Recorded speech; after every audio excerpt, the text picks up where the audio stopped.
નમસ્કાર વિદ્યાર્થી મિત્રો, હું ભાવેશ વોરા આજના વિડિયો લેક્ચરમાં આપ સૌનું હાર્દિક સ્વાગત કરું છું. આપણે ધોરણ 12 ચેપ્ટર નંબર 9 કિરણ પ્રકાશ શાસ્ત્ર અને પ્રકાશીય ઉપકરણમાં આગળના વિડિયો લેક્ચરની અંદર આપણે થોડી બધી બેઝિક માહિતી એની ભણી ગયા હતા. બરાબર છે. આ વિડિયો લેક્ચરની અંદર આપણે હવે એની ઇમ્પોર્ટન્ટ થિયરીનો અભ્યાસ કરવાનો છે. જેમાં પહેલી થિયરી છે કેન્દ્ર લંબાઈ. તો કેન્દ્ર લંબાઈને f વડે દર્શાવાય અને વક્રતા ત્રિજ્યા, તો વક્રતા ત્રિજ્યાને r વડે દર્શાવાય. એની વચ્ચેનો સંબંધ આપણે મેળવવાનો છે. બરાબર. એમાં પહેલી થિયરી છે અરીસાની કેન્દ્ર લંબાઈ અને વક્રતા ત્રિજ્યા વચ્ચેનો સંબંધ આપણે મેળવવો. બરાબર. તો એનો સંબંધ મેળવવા માટે આ આકૃતિ ધ્યાનમાં લો તમે.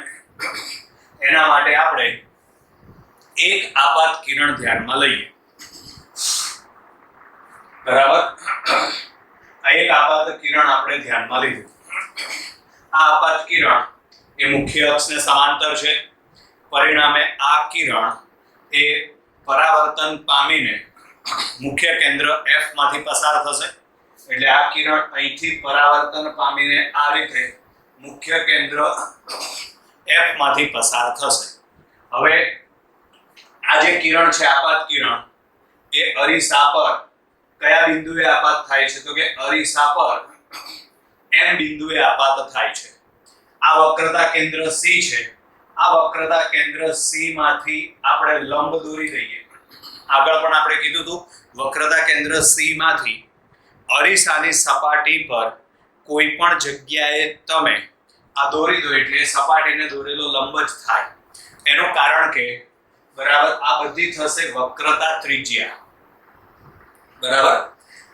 જેમ કે આ CP ને આપણે વક્રતા ત્રિજ્યા કહીએ ને, તો CM ને પણ શું કહેવાય? વક્રતા ત્રિજ્યા જ કહેવાય. બરાબર છે. ને ત્રિજ્યા એ વક્ર સપાટીને હંમેશા લંબ રૂપે હશે. બરાબર. એટલે ફરીથી સમજો, આકૃતિમાં દર્શાવ્યા પ્રમાણે આ કિરણ મુખ્ય અક્ષને સમાંતર આપાત થાય છે. પરિણામે તે પરાવર્તન પામીને તે મુખ્ય કેન્દ્ર F માંથી પસાર થાય છે. બરાબર છે. આમાં આ વક્રતા કેન્દ્ર C માંથી આપણે લંબ દોરી દઈએ. કયા બિંદુ પાસે? તો કે M બિંદુ પાસે. હવે ધ્યાનથી સમજજો. આ કિરણ એ આપાત કિરણ છે.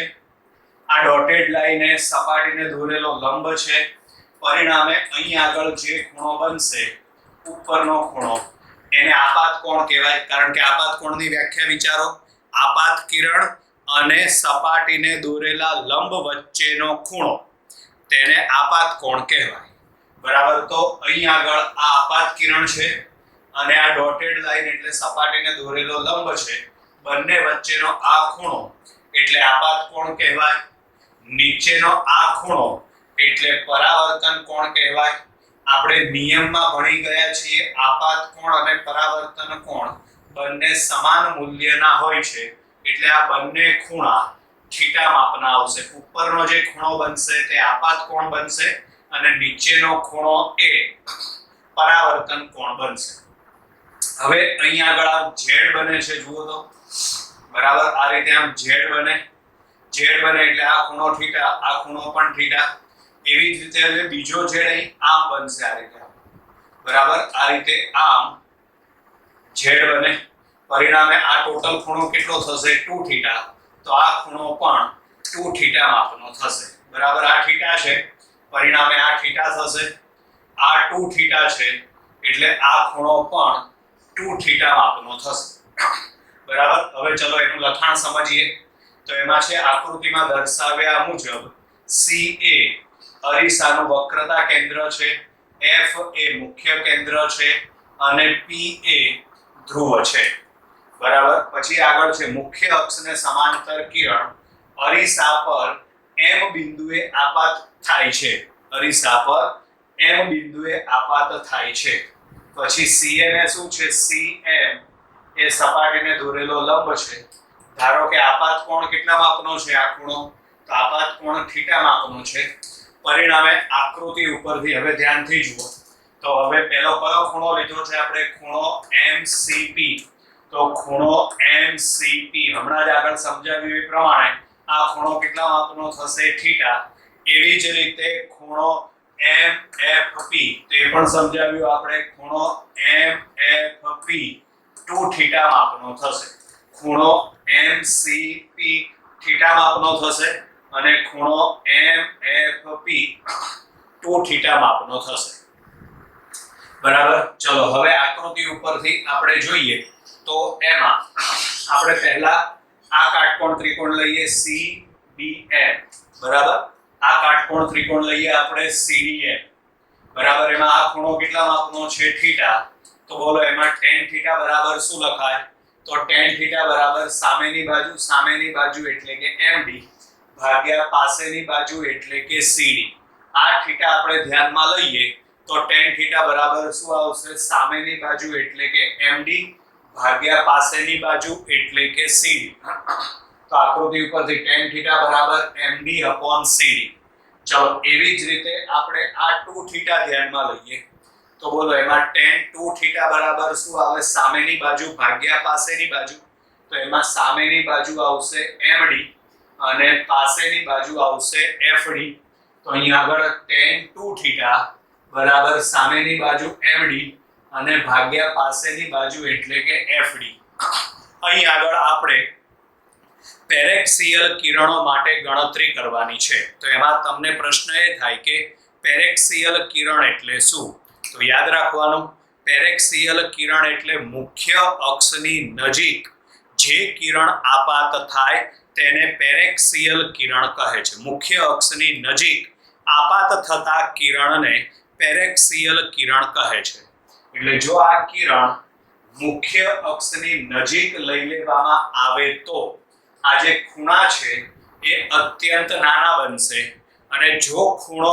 અત્યંત નાનો હોય તો ત્રણ શરત આવે છે sin theta nearly equal to theta cos theta nearly equal to 1 tan theta nearly equal to theta અહીં ત્રણમાંથી કઈ શરત લાગુ પડશે તો આપણી પાસે tan વિધેય છે એટલે tan theta nearly equal to theta કયા કિરણ માટે પેરેક્સિયલ કિરણ માટે પેરેક્સિયલ કિરણ કોને કહેવાય મુખ્ય અક્ષની નજીક આપાત થતા કિરણોને પેરેક્સિયલ કિરણ કહે છે એટલે જો આ કિરણ આપાત કિરણ છે એ મુખ્ય અક્ષની નજીક હોય બરાબર તો આ જે ખૂણાઓ છે ને એ અત્યંત નાના બનશે બરાબર પરિણામે લઈ લખેલું છે પેરેક્સિયલ કિરણ માટે થીટા અત્યંત નાનો બને છે પરિણામે આ પહેલા માટે tan theta nearly equal to theta બરાબર આવશે MD CD પછી આવશે tan 2 theta nearly equal to 2 theta બરાબર MD FD બરાબર ચલો હવે આની અંદર આ જે થીટાની કિંમત છે થીટા બરાબર MD CD આ જે કિંમત છે એ કિંમત આપણે અહીં મૂકવાની થશે બરાબર એમાં 2 તો એમના એમ જ આવશે આ કિંમત તમે અહીં મૂકી દો એટલે MD CD બરાબર સામે આવશે MD FD આ કિંમત તો અહીં લખવાની એમના એમ આ 2 એમના એમ લખવાના માત્ર થીટાના બદલે આ કિંમત લખવાની થશે ચલો હવે સામ સામે MD ઉડાડી દો બરાબર છે હવે અહીં આગળ તમે FD ને કરતા બનાવો સામ સામે આ MD ઉડી ગયા FD ને કરતા બનાવવા માટે FD ને સામે લઈ જાઓ આ બે ને છેદમાં લઈ જાઓ અને CD ને અહીં સામે લઈ જાઓ માટે FD બરાબર થશે CD/2 બરાબર હવે આકૃતિ જુઓ તો આ કયા કિરણો લીધેલા છે પેરેક્સિયલ કિરણ માટે આ જે અંતર છે ને આ અંતર બરાબર આ અંતર એ બહુ જ નાનું આવશે પરિણામે FD nearly equal to FP લખાય પણ FP બરાબર શું લખાશે સ્મોલ f બરાબર એટલે આકૃતિ પરથી FD nearly equal to f એવી જ રીતે CD nearly equal to r કારણ કે પેરેક્સિયલ કિરણ માટે આ જે વચ્ચેનું અંતર છે એ બહુ જ નાનું આવશે પરિણામે FD nearly equal to FP બરાબર સ્મોલ f લખાશે એવી જ રીતે CD nearly equal to CP બરાબર r લખાશે બરાબર. આ બંને કિંમત હવે તમે આ સમીકરણમાં મૂકી દો એટલે જવાબ આવશે f બરાબર r/2 અથવા તો r બરાબર 2f. આના ઉપરથી એવું કહી શકાય કે અરીસા માટે કેન્દ્ર લંબાઈ વક્રતા ત્રિજ્યા કરતા અડધી હોય છે. કેન્દ્ર લંબાઈ એ વક્રતા ત્રિજ્યા કરતા અડધી હોય છે, અથવા તો એવું પણ લખાય વક્રતા ત્રિજ્યા કેન્દ્ર લંબાઈ કરતા ડબલ હોય છે. એટલે ધારો કે વક્રતા ત્રિજ્યા 40 સેન્ટીમીટર હોય તો કેન્દ્ર લંબાઈ કેટલી આવે 20 સેન્ટીમીટર, કારણ કે કેન્દ્ર લંબાઈ અડધી હોય. બરાબર. એટલે f બરાબર r/2 અથવા તો r બરાબર 2f. આ થયો r અને f વચ્ચેનો સંબંધ. ત્યાર પછી આગળ છે હવે અરીસાનું સૂત્ર. અરીસાનું સૂત્ર એટલે કે 1/v + 1/u બરાબર 1/f. આ સૂત્ર આપણે મેળવવાનું છે. એ મેળવવા માટે અહીં જરૂરી એક આકૃતિ આપણે દોરેલી છે. આકૃતિમાં દર્શાવ્યા પ્રમાણે વસ્તુને ક્યાં મૂકેલી છે? તો કે વસ્તુ AB છે એને વક્રતા કેન્દ્ર C થી થોડે દૂર મૂકેલી છે. વસ્તુ AB છે એને વક્રતા કેન્દ્ર C થી થોડે દૂર મૂકેલી છે. બરાબર. પરિણામે આપણને પ્રતિબિંબ કયું મળે છે? તો પ્રતિબિંબ મળે છે a', b'. વસ્તુ ક્યાં છે? C થી દૂર. પરિણામે પ્રતિબિંબ ક્યાં મળે આપણને? C અને F ની વચ્ચે. કયું પ્રતિબિંબ મળે છે આપણને? a', b'. અહીં આગળ PF. તો PF બરાબર સ્મોલ f એટલે કે કેન્દ્ર લંબાઈ થશે. PF બરાબર સ્મોલ f એટલે કેન્દ્ર લંબાઈ થશે. પછી અહીં આગળ આ PB' એટલે એ થશે પ્રતિબિંબ અંતર v. પછી છે PC અથવા તો CP બરાબર વક્રતા ત્રિજ્યા r અને BP બરાબર વસ્તુ અંતર u. એટલે f શું છે? કેન્દ્ર લંબાઈ. v શું છે? પ્રતિબિંબ અંતર. r શું છે? વક્રતા ત્રિજ્યા. અને u શું છે? વસ્તુ અંતર. બરાબર. ચલો આકૃતિનું વર્ણન જોઈએ તો કે આકૃતિમાં દર્શાવ્યા અનુસાર વસ્તુ AB ને વક્રતા કેન્દ્રથી થોડે દૂર મૂકેલ છે. બરાબર. તેનું પ્રતિબિંબ a', b' ક્યાં મળે છે? તો કે a', b' મુખ્ય કેન્દ્ર F અને વક્રતા કેન્દ્ર C ની વચ્ચે મળે છે. હવે આપણે આની અંદર ત્રિકોણોની સરખામણી કરવાની છે. એમાંનો પહેલો ત્રિકોણ લઈએ આપણે, ત્રિકોણ a', b', f. a', b', f એટલે આ ત્રિકોણ થયો. અને બીજો ત્રિકોણ આપણે લઈએ ત્રિકોણ FPM અથવા તો FMP. બરાબર. ત્રિકોણ FMP. એનું કારણ કે આપણે પેરેક્સિયલ કિરણ લેવાના છે અને પેરેક્સિયલ કિરણ લો તમે એટલે આ કિરણ મુખ્ય અક્ષની નજીક. પરિણામે આ જે વક્ર સપાટી છે એને આપણે કેવી ગણી શકીએ છીએ? સીધી. કારણ કે એ અંતર છે ને બહુ નાનું થઈ જશે. કેમ એવું? તો સમજો એક બહુ સાદું ઉદાહરણ આપણે લઈએ. પૃથ્વી ગોળ છે, બધાને ખબર છે. સંપૂર્ણ ગોળ નથી પણ એનો આકાર નારંગી જેવો છે એવું આપણને બધાને ખબર છે. બરાબર છે. પણ આપણે પૃથ્વીની સપાટી ઉપર ઊભા હોઈએ તો ક્યાંય આપણને એનો આકાર આમ નારંગી જેવો દેખાય ખરા? જમીન ક્યાંય આમ વળતી હોય એવું દેખાય ખરા? આપણને નથી દેખાતું ને. એનું કારણ શું? તો એનું કારણ કે આપણે જમીનનો નાનો ભાગ જ જોઈ શકીએ છીએ અને નાનો ભાગ છે એટલે આપણે એને સપાટ ગણી શકીએ છીએ. તો એવી જ રીતે અહીં તમે પેરેક્સિયલ કિરણ વિચારો. બરાબર છે. આ કિરણ મુખ્ય અક્ષની નજીક થાય પરિણામે આ અંતર બહુ ઓછું થશે. પરિણામે આ જે વક્ર સપાટી છે એને આપણે સુરેખ ગણી શકીએ છીએ. પરિણામે આપણે કેટલા ત્રિકોણ ધ્યાનમાં લેવાના છે? 2. કયા 2 ત્રિકોણ ધ્યાનમાં લેવાના છે? તેમાં છે a', b', f અને બીજું છે FPM. બરાબર. 2 ત્રિકોણ આકૃતિ પરથી ત્રિકોણ a', b', f અને ત્રિકોણ FMP. આ બંને ત્રિકોણ એ સમરૂપ ત્રિકોણ છે કારણ કે આપાત કિરણ એ પેરેક્સિયલ કિરણ છે. હવે જો સમરૂપ ત્રિકોણ હોય તો અનુરૂપ બાજુના માપનો ગુણોત્તર સરખો. તો અનુરૂપ બાજુના માપનો ગુણોત્તર જેમ કે આપણે આ જે ત્રિકોણ છે એમાં આપણે બાજુ લઈએ b', a'. આ જે ત્રિકોણ છે એમાં આપણે બાજુ લઈએ b', a'. તો અહીં જે ત્રિકોણ લીધો તો આપણે એમાં બાજુ આવશે આ PM અથવા તો NP. બરાબર. આ ત્રિકોણમાં આપણે આ બાજુ લીધી b ડેશ a ડેશ, તો ઉપરનો જે આ ત્રિકોણ છે એમાં બાજુ કઈ આવશે pm, એટલે આમાં આવશે b ડેશ a ડેશ છેદમાં આવશે pm. હવે આપણે આ જે ત્રિકોણ છે એમાં આપણે આ બાજુ લઈએ b ડેશ f, તો ઉપરનો જે આ ત્રિકોણ છે એમાં બાજુ આવશે આ fp, બરાબર. એટલે અહીંયા આગળ આવશે b ડેશ f છેદમાં આવશે fp. ટપી પડી ગઈ આમાં. આ નીચેના ત્રિકોણમાં આપણે બાજુ લીધી b ડેશ a ડેશ, તો ઉપરના ત્રિકોણમાં બાજુ આવશે mp. નીચેના ત્રિકોણમાં આપણે બાજુ લીધી b ડેશ f, તો આ જે ત્રિકોણ છે એમાં બાજુ આવશે fp. પરંતુ આકૃતિ તમે ધ્યાનથી જુઓ તો આ pm બરાબર ab લખાય, કારણ કે આ તો સીધું કિરણ આવે છે, બરાબર. pm બરાબર ab લખાય.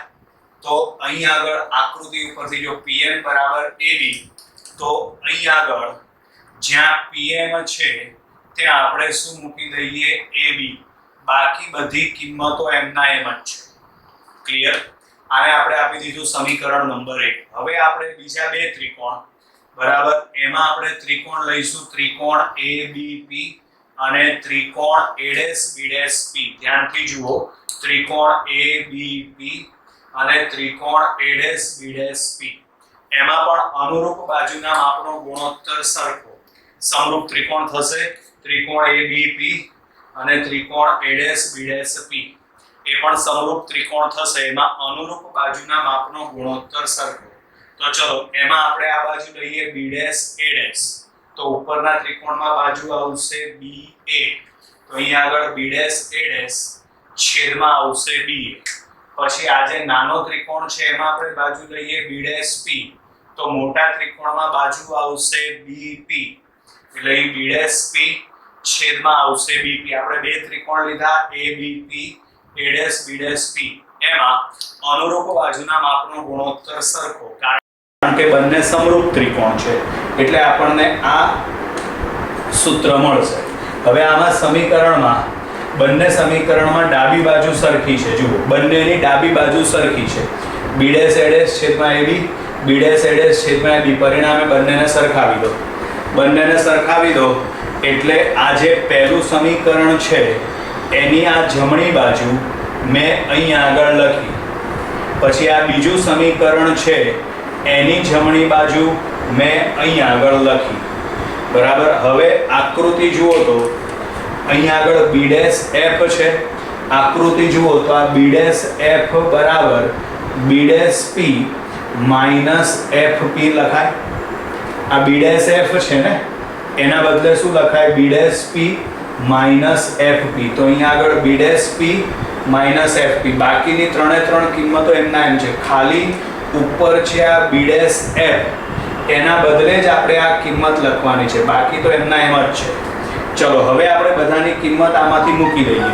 તો એમાં આકૃતિ તમે જુઓ તો અહીં આગળ આવશે આ b ડેશ p, તો b ડેશ p બરાબર v છે, પણ સંજ્ઞા પદ્ધતિ લાગુ પાડવાની. સંજ્ઞા પદ્ધતિ પ્રમાણે બધા અંતર ક્યાંથી માપવાના થશે? p થી, બરાબર છે. આપાત કિરણની દિશામાંના અંતરો ધન, આપાત કિરણની વિરુદ્ધ દિશામાંના અંતર ઋણ.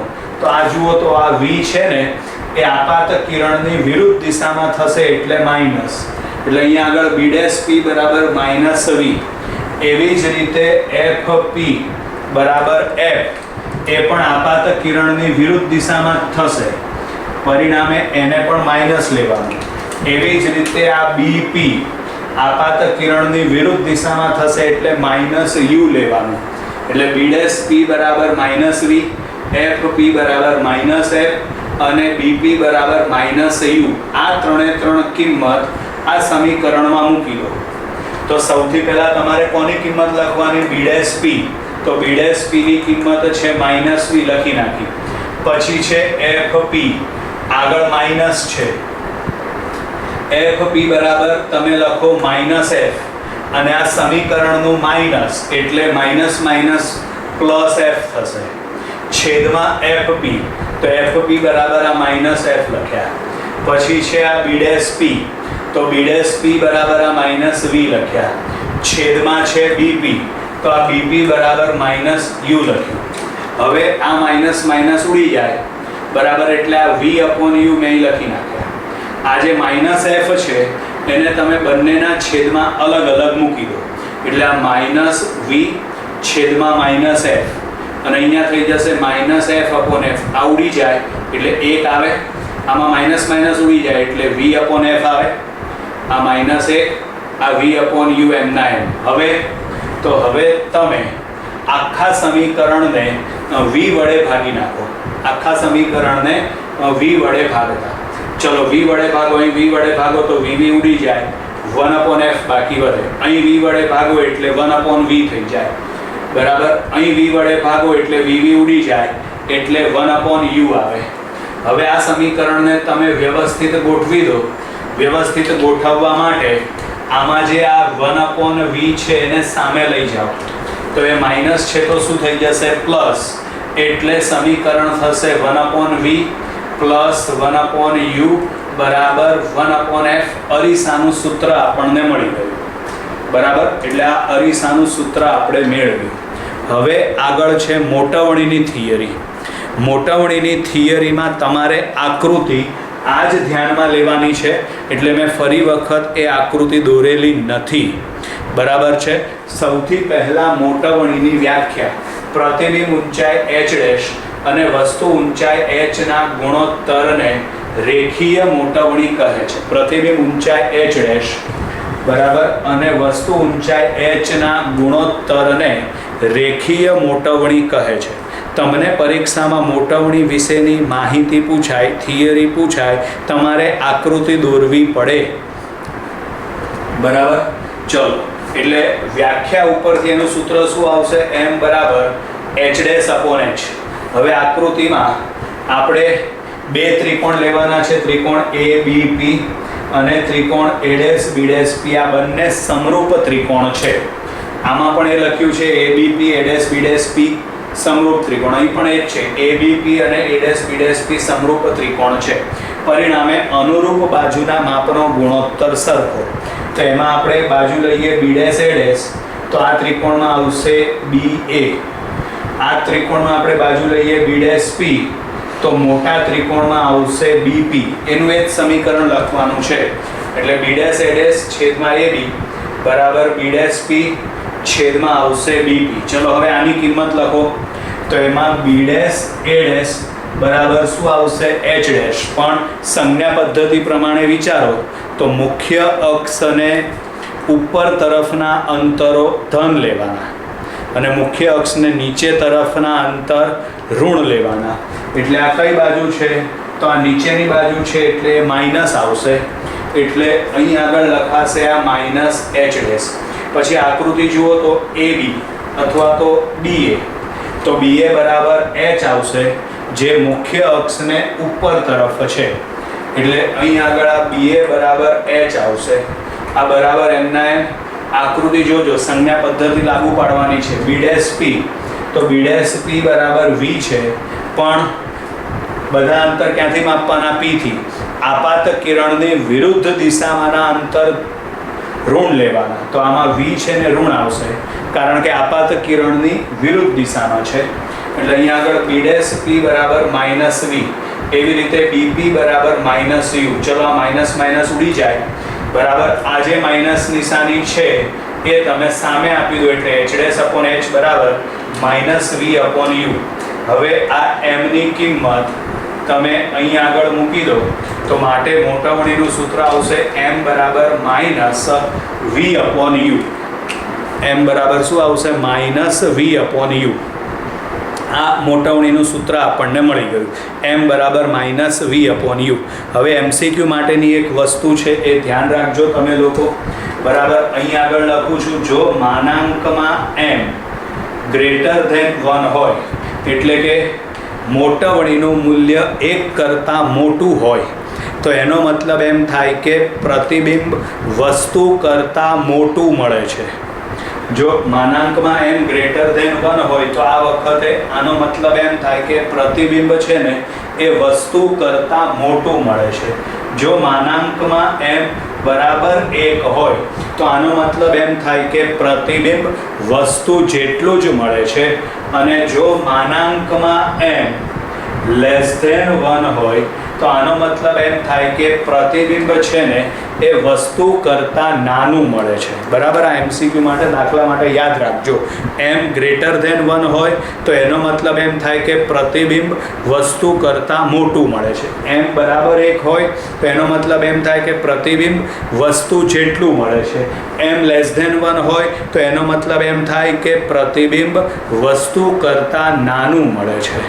જો મોટવણી m ધન મળતી હોય તો એનો મતલબ એમ થાય કે પ્રતિબિંબ આપણને ચત્તું મળે છે. અને જો મોટવણી ઋણ મળતી હોય તો એનો મતલબ એમ થાય કે પ્રતિબિંબ ઉલટું મળે છે. m ધન હોય તો પ્રતિબિંબ ચત્તું અને m ઋણ હોય તો પ્રતિબિંબ ઉલટું. ચત્તું પ્રતિબિંબ હંમેશા આભાસી હોય અને ઉલટું પ્રતિબિંબ હંમેશા વાસ્તવિક હોય. આપણા ઘરની તિજોરી અથવા તો ડ્રેસિંગ ટેબલનો કાચ, બરાબર છે, એમાં આપણું પ્રતિબિંબ ચત્તું દેખાય છે ને, અને પ્રતિબિંબ ચત્તું છે એટલે એનો મતલબ કે એ આભાસી પ્રતિબિંબ છે. આ વસ્તુ ખાસ ધ્યાન રાખવાની. બરાબર છે? એટલે આ એક યાદ રાખવાનું.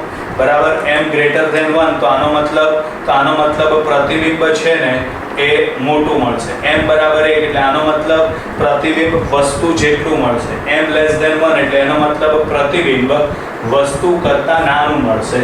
જો m આપણને ધન મળે તો મતલબ એમ થાય કે પ્રતિબિંબ ચત્તું છે, અને m ઋણ મળે તો મતલબ થાય કે પ્રતિબિંબ ઉલટું છે. ચત્તું પ્રતિબિંબ હંમેશા આભાસી, ઉલટું પ્રતિબિંબ હંમેશા વાસ્તવિક. ક્લિયર વિદ્યાર્થી મિત્રો? તો અહીં આગળ આપણે આજનો વિડીયો લેક્ચર પૂરો કરીએ છીએ. Bye bye.